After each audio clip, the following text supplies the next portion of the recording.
நண்பர்கள் அனைவருக்கும் வணக்கம். வாங்க கனவு தேசத்தில் பயணிக்கலாம். கனவு தேசத்தில் உங்களுடன் பயணிக்கும் நான் ராஜ்குமார்.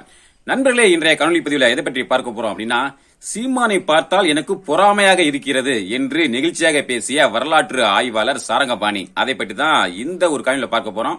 வாங்க காணொலிக்குள்ள போலாம்.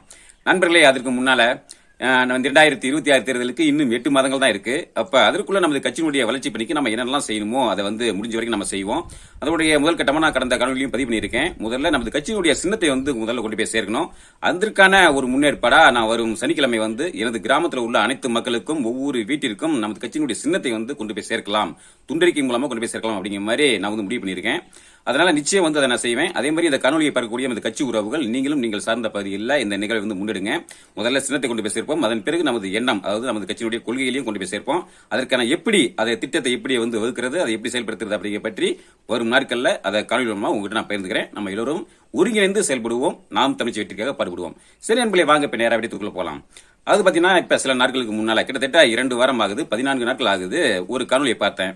அந்த காணொலியை அப்போதே உங்ககிட்ட பகிர்ந்து கொள்ள வேண்டும் அப்படிங்கிற மாதிரி நான் ஆசைப்பட்டேன்.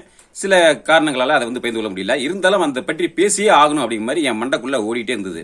அப்படிப்பட்ட ஒரு ஆகச்சிறந்த காணொலி அது என்ன அப்படின்னா, வரலாற்று ஆய்வாளர் சாரங்கபாணி அவர்கள் கொடுத்த ஒரு நேர்காணல். அது TN24 மீடியா அப்படிங்கிற அந்த வலைவலியில அந்த காணொலி இருக்கு. அந்த காணொலியை நமது கட்சி ஒவ்வொருத்தரும் பாருங்க. அதாவது முதல்ல ஐயா அவர்கள் அண்ணன் சீமானை பற்றி எந்த அளவுக்கு வியப்பாக நிகழ்ச்சியாக பேசியிருக்காரு அப்படிங்கறத பற்றி தான் நான் என்னோட கருத்துக்களை நான் பகிர்ந்து போறேன். முதல்ல ஐயா பேசின அந்த ஒரு நிமிட காணொலியை முதல்ல பார்த்துருங்க. அப்ப எனது உணர்வுகளையும் எனது அந்த அனுபவத்தையும் நான் உங்கள்கிட்ட பகிர்ந்துக்கிறேன். 15 ஆண்டுல அவருடைய வளர்ச்சி இருக்குல்ல, அறிவு நிலையில வளர்ச்சி, புத்தக வாசிப்பு, நினைவாற்றல், இது என்ன பிரமிக்க வைக்குது. நான் இயல்பாவே புத்தக வாசிப்பு உள்ள ஆளு, புத்தகங்கள்லாம் தொகுத்து நூலகமே வீட்டுல வச்சிருக்கேன். ஆனா எப்படி ஒரு ஆளால முடியுதுங்கிறது எனக்கு வியப்பா இருக்கு.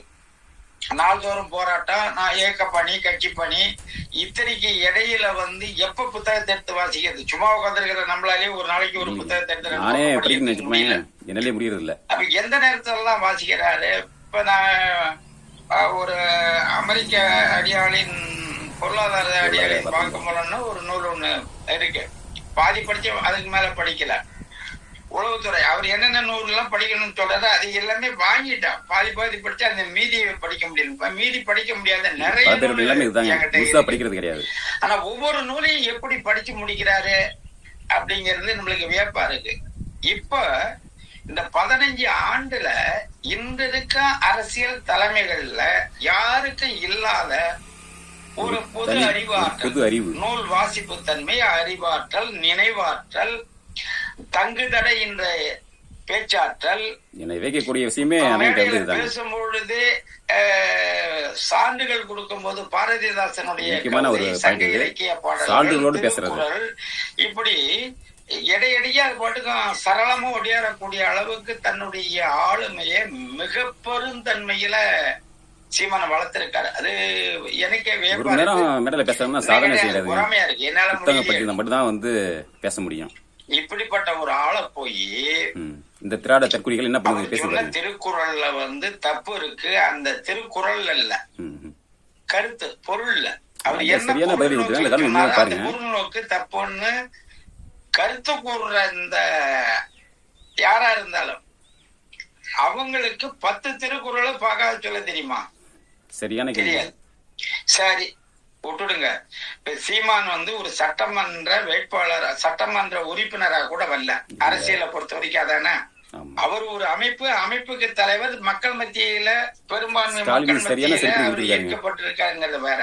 அரசு இயந்திரம்ங்கிற துறையில நீங்க போகும்பொழுது அவர் ஒரு சட்டமன்ற வேட்பாளர் கூட கிடையாது. ஆனா ஒரு ஆட்சியினுடைய தலைமையரா இருக்கிற, முதலமைச்சரா இருக்கிறவருக்கு எவ்வளவு அறிவாற்றல் இருக்கணும், எவ்வளவு இலக்கியங்கள் இருக்கணும். நீங்க வேற யாரா இருந்தா கூட நம்ம அதை ஜீரணிச்சிக்கலாம். முதல்வர் போது ஜீரணிக்கவே முடியல. அப்ப கருணாநிதி மகனா பிறந்துட்டு இல்ல அவ சக தோழர் கூட இப்ப அவரு இருக்காரு துரைமுருகன் எல்லாம் கிட்டத்தட்ட அவரு ஊட்டிய ஆளு. அவங்க கூட நையாண்டியா நகைச்சுவையா பேசிக்கும் போது பேசின இலக்கிய சான்றுகள் இருக்குல்ல, அவரு அந்த இலக்கிய சான்றோட தான் பேசுவாரு. அத காதல வாங்கியிருந்தா கூட பேரறிவாளனா இருக்கலாம் இலக்கியத்துல. அந்த வீட்டுல இது இல்லாத ஒருவர் நம்ம தமிழ்நாட்டுக்கு முதலமைச்சர். கரை விட்டு செருப்பு கேட்டா கூட இலக்கியங்களை பேசும். அந்த அளவுக்கு அவர் இலக்கியத்துல மேதை கலைஞர். அவருக்கு பிள்ளையா பிறந்து நாளன அறிவு இல்லாம, இலக்கிய அறிவு இல்லாம, எண்ணிய கணக்கு அறிவு இல்லாம, 4 3 எத்தனைன்னு கேட்டாக்கா 7ன்னு சொல்றது கூட அறிவில்லாத ஒரு முதலமைச்சரை வச்சுக்கினேன். இதுல இந்த தெற்குறிகள் வேற பெருமை குத்திரிமைகள் வேற சொல்ல முடியாத உருப்படியா சொல்ல முடியாத முதலமைச்சரை வச்சுக்கினேன். அவருக்கு நீங்க துணை போறப்ப அவர்கிட்ட 200 ரூபாய் வாங்கின 200 ரூபாய் ஓபியா இருந்தீங்க, நீங்க வந்து கருத்து போடுறீங்க, பின்னூட்டம் போடுறீங்கன்னா அது எவ்வளவு மானக்கேடு. திரும்பி பார்க்கணும் முதலமைச்சரை, திரும்பி பார்க்கணும்ல. உங்க முதலமைச்சர் திருக்குறள் படிச்சாரு. இப்ப சீமான் சொன்ன பொருள் சரியா தப்பாங்கிறத பின்னாடி அதுக்கு பொருள் விளக்க நான் கொடுக்குறேன். அதுக்கு முன்னாடி வரும் முயற்சி திருவனையாக்கும், இன்மை புகுத்தி விடும். முயற்சி திருவனையாக்கும், இன்மை புகுத்தி விடும். இதான் குறள். ஆனா நம்ம முதல்வர், இவங்களுடைய முதல்வர் என்ன அந்த குறளை எப்படி படிக்கிறாருன்னா, முயற்சி திருவனையாக்கும், முயற்சியின்மை இளமை புகுத்திவிடும்.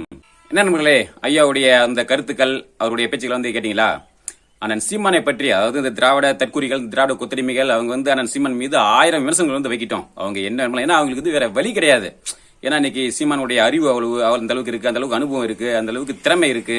அதை பார்த்து வேற எதுலயும் வந்து அவங்க விமர்சனம் பண்றது இல்ல. அதனால தனி மனித தாக்குதல் இந்த மாதிரி ஏதோ ஒன்று எடுத்துக்கிட்டு ஏதோ ஒரு குற்றம் குறையை வந்து நம்ம எடுத்து விமர்சிக்க முடியாது அப்படிங்கிற மாதிரி தனது வயிற்று பிளப்புக்காக அந்த 200 ரூபாய் காசுக்காக அந்த மாதிரி எல்லாம் அந்த குத்தரிமைகள் வந்து குவிட்டு இருக்கு. அதை நம்ம விட்டுருவோம், அதுக்கப்புறம் தனியாக அதை பேசிக்குவோம். ஆனா ஐயா வந்து அண்ணன் சீமான் அவர்களை பற்றி பேசின அந்த பேச்சுகள் தான் வந்து என்ன ரொம்ப நிகழ்ச்சி அடைய வைக்குது, ரொம்ப பிரமிப்பாவே இருக்கு. உண்மையிலேயே ஐயா சொன்னது எல்லாமே நானே பல தடவைகள்ல நானே உணர்ந்திருக்கேன், அதெல்லாம் நினைச்சு பார்த்திருக்கேன். எப்படி வந்து அண்ணன் சீமானால இந்த அளவுக்கு வந்து பேச முடியுது, எந்த அளவுக்கு நினைவாற்றோட இருக்க முடியுது, எந்த அளவுக்கு இந்த அளவுக்கு புத்தகத்தை வந்து படிக்க முடியுது. கிட்டத்தட்ட அண்ணன் சீமானால் வந்து அடிக்கடி சொல்லுவாங்க, அண்ணல் அம்பேத்கர் வந்து 10,000 புத்தகத்திற்கு மேல வந்து படிச்சிருக்காங்க, ஒரு மாமேதை அப்படின்னு சொல்லுவாங்க. எனக்கு தெரிஞ்சு நான் சீமான் கூட கிட்டத்தட்ட இப்படி பலாயிரக்கணக்கான புத்தகங்கள் வந்து படிச்சிருக்காங்க அப்படிங்கிறத நான் நினைக்கிறேன். ஆனா படிச்சதோட மட்டும் இல்லாம எந்த மேடையில பேசும்போது எந்த இடத்துல அந்த அந்த இடத்துக்கு தகுந்த ஒரு உதாரணம், அந்த மேற்கோள், அந்த ஒரு வரலாற்று அறிஞர் பேரோட சொல்லி அந்த மேற்கோளோட பேசுறது பாத்தீங்களா, அதுதான் வந்து என்ன ரொம்ப வைக்கக்கூடிய ஒரு தருணமா இருக்குது. உண்மையிலே எல்லாராலையும் முடியாது. இப்ப நான்லாம் வந்து இந்த காணொலி பேசுறேன், ஒரு 10 நிமிஷம் காணொலி பேசுறேன் அப்படின்னாலே இதே நான் யோசிச்சு வந்து பல டேக்கு அப்புறம் தான் நானே பேச வேண்டியது இருக்கு. இந்த அளவுக்கு நம்ம இருக்கும்போது நம்ம அதிகம் புத்தகம் படிச்சது கிடையாது, கொஞ்சம் ஆரம்பத்தில் படிச்சிருக்கேன். ஆனா எப்ப என்னதான் படிச்சிருந்தாலும் இந்த அளவுக்கு நினைவாற்றலோட பேசுறது இருக்கு பாத்தீங்களா, அதுல வந்து அவ்வளவு சாதாரணமே கிடையாது.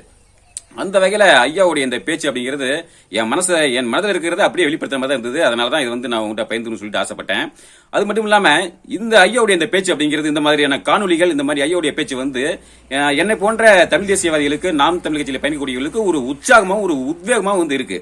இப்ப என்னெல்லாம் எடுத்துட்டீங்கன்னா, நான் வந்து ஒரு சாதாரண ஒரு விவசாயி, ஒரு கிராமத்துல ஒரு சாதாரண விவசாயி, அந்த விவசாயத்தை பார்க்கணும். விவசாயம் அப்படிங்கிறது எப்படிப்பட்ட தொழில் அப்படிங்கிறது உங்களுக்கு தெரியும். பல பேருக்கு நகரப்பகுதியில் இருக்கிறவங்களுக்கு தெரியாது. ஆனா கிராம பகுதியில் உள்ளவங்களுக்கு, விவசாயம் பார்க்கக்கூடியவங்களுக்கு தெரியும். விவசாயம் அப்படிங்கிறது ஒரு லாபகரமான ஒரு நீடிச்ச ஒரு லாபகரமான தொழில் கிடையாது. அதுல லாபம் இருக்கும், நட்டம் இருக்கும், இல்லைன்னா வரவுக்கும் செலவுக்கும் சரியா போயிடும். அப்ப மிகுந்த ஒரு கடுமையான உடல் உழைப்பு கொண்ட ஒரு தொழில் தான் இந்த விவசாயம் அப்படிங்கிறது.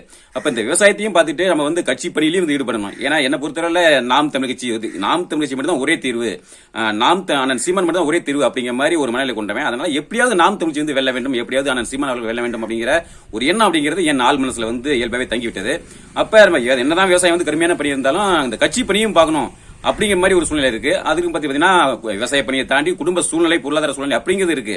அப்ப குடும்ப சூழ்நிலை, விவசாயம், கடுமையான உழைப்பு, பொருளாதார சூழ்நிலை இதையும் தாண்டி நம்ம கட்சிக்காகவும் செயல்படணும் அப்படிங்கிற ஒரு எண்ணம் இருக்கு. அப்ப இங்க பாத்தீங்கன்னா உடல் உழைப்பு, இந்த சோறு அப்படிங்கிற மாதிரி நமக்கு வந்து முழுமையா செயல்பட விடாம தடுக்கக்கூடிய ஒரு சூழ்நிலையா இருக்கு.